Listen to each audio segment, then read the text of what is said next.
Bismillahirrahmanirrahim.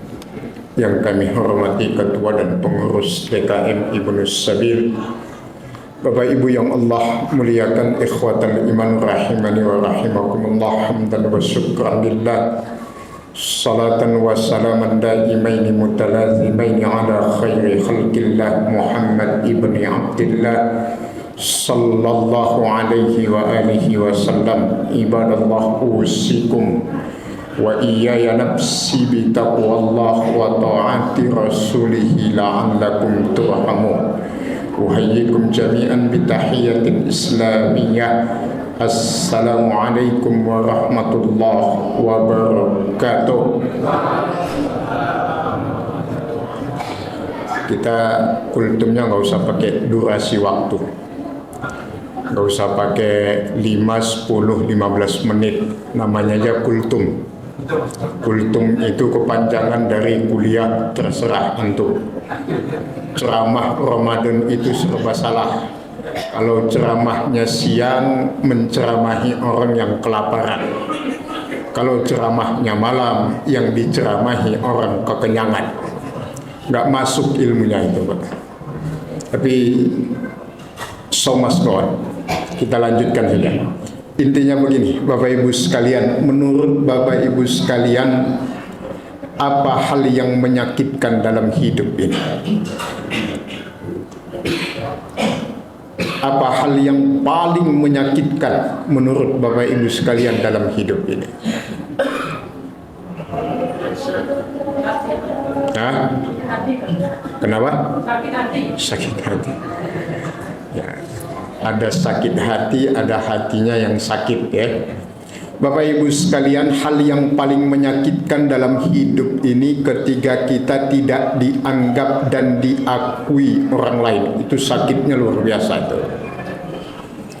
Tidak dianggap dan diakui orang saja sakitnya demikian. Apalagi jika yang tidak menganggap dan mengakui kita itu adalah Tuhan kita, Allah. Memang ada. Quran surat 49 ayat yang ke-14. Ketika sekelompok orang Arab mendatangi Rasulullah dan mengatakan amanna, pengakuan mereka itu ditolak oleh Allah. Allah tegaskan, kullam tu'minu walakin qulu aslamna walamma yadkhulil imanu fi qulubikum. Jangan katakan kamu sudah beriman, kata Allah, cukup kamu katakan kamu sebatas berislam, sebab iman itu belum masuk ke dalam hatimu. Maka kita kenal istilah berislam tapi tidak beriman. Atau lebih sederhananya dalam istilah lain, Bapak Ibu sekalian, beragama tapi tidak bertuhan. Beragama tapi tidak bertuhan. Mereka itulah yang sibuk membangun kesalehan individual, kesalehan spiritual, tetapi kesalehan sosialnya tidak mewujud. Sederhananya kita buat dalam contoh, ini real, nyata yang kami alami. Bapak Ibu sekalian, di satu pengajian ada jamaah curhat kepada kita. Ini real, bukan hoax, tapi hak ini. Dia bilang begini, Pak Ustadz, kemarin saya habis dari rumah si Fulan. Ada apa, Pak? Saya mau minta tolong kepada beliau, mau minjam uang. Anak saya di pesantren sudah 3 bulan nunggak belum bayaran. Minjam, Pak, bukan minta. Qadarullah, si Fulan yang disebut ini pensiunan dari instansi pemerintah yang ngurusin uang. Jadi secara materi sangat berkecukupan. Terus apa jawabannya, Pak? Jamaah ini bilang, ya Allah Ustaz. Dia jawab begini. Apa, Pak? Mohon maaf, Pak, saya belum bisa bantu. Besok pagi saya harus melunasi ongkos umroh saya dengan istri. yang per orangnya itu 37 juta kali 2. Demi Allah Ustaz, kata jamaah yang curhat ini, saya tahu karena rumahnya berdekatan, hanya beda 3 rumah. Saya tahu itu umrah dia dengan istrinya yang kesekian puluh kalinya Ustaz. Tuh Pak, inilah yang dimaksud beragama tapi tidak bertuhan itu. Sibuk dia berangkat ke tanah suci, mengeluarkan biaya sedemikian banyak, tapi dia biarkan tetangga sebelah rumahnya hanya mau minjam uang, bayar SPP anaknya yang nunggak di pesantren. Tapi dia tega lebih mengutamakan kesalehan individunya daripada membantu saudaranya. Itu Tuhannya di mana kira-kira yang begitu itu? Itu Tuhannya di mana itu?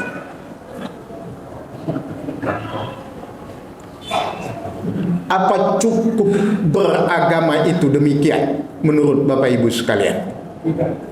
Kalau beragama ini hanya sebatas membangun kesalehan spiritual, mungkin ini logika kita, ini logika nakal kita ya, bukan berarti kita resisten terhadap takdir Allah, bukan.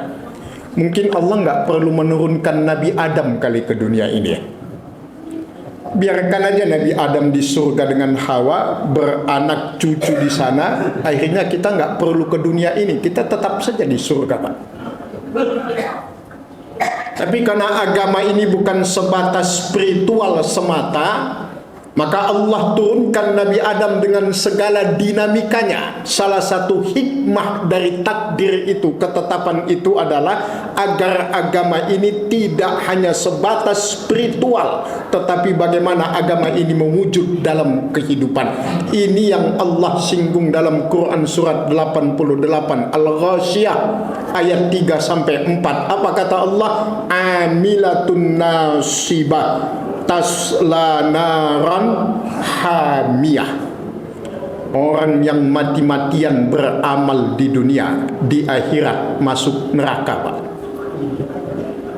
Masih kurang. Quran surat Al-Kahfi ayat yang ke-134 sebelum terakhir.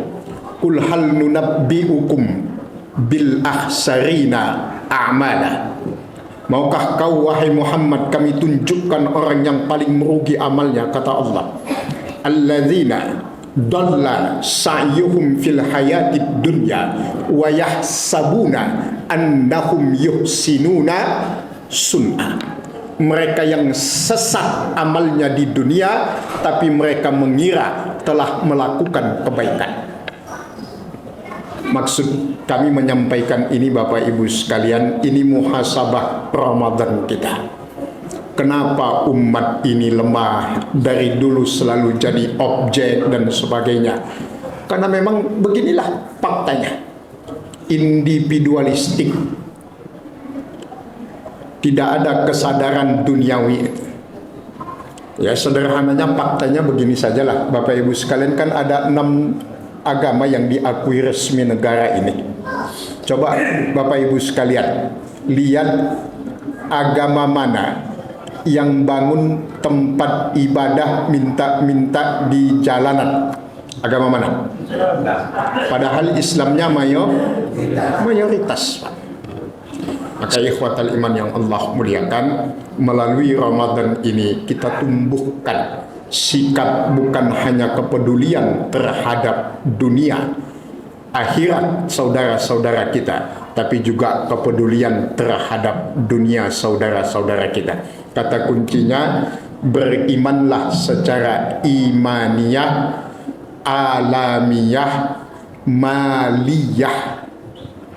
Kalau kita analogikakan dalam sejarah, Rasulullah Sallallahu Alaihi Wasallam sukses mengemban risalah ini karena juga didampingi banyak sahabat yang multi kemampuan. Ada sahabat yang sepuh, arif dan bijak, namanya Abu Bakar. Kalau di Indonesia kira-kira itu NU-nya lah itu. Ada lagi sahabat namanya Umar bin Khattab yang tidak kenal kompromi, tegas. Kalau di Indonesia kira-kira FPI-nya lah itu ya, keras gitu kan. Nah, yang semuanya ini sudah lengkap. Yang kekurangan di tengah-tengah kita adalah tipikal sahabat seperti Utsman bin Affan.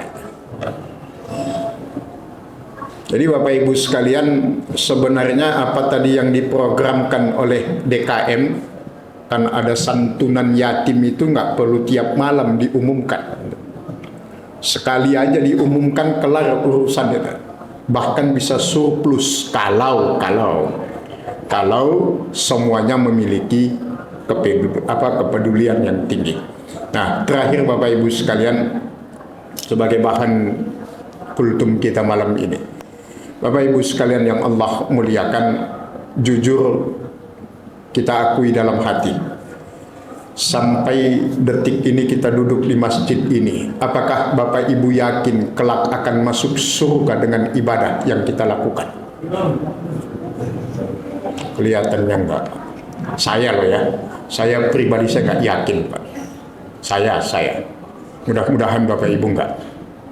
Terus apa yang bisa kita andalkan dan kita harapkan kelak menolong kita? Subhanallah, doa orang-orang yang pernah kita bantu dalam hidup inilah kelak yang akan menjadi pertolongan kita di akhirat. Maka dalam agama kita ada kewajiban berdoa dan saling mendoakan. Jangan remehkan doa, sebab doa itu senjatanya orang-orang beriman. Jangan kepedean dengan ibadah kita ini sudah beyond of surga. Jauh kelihatannya, bukan berarti kita menjadi apatis, bukan. Tetapi ada keseimbangan dalam hidup kita.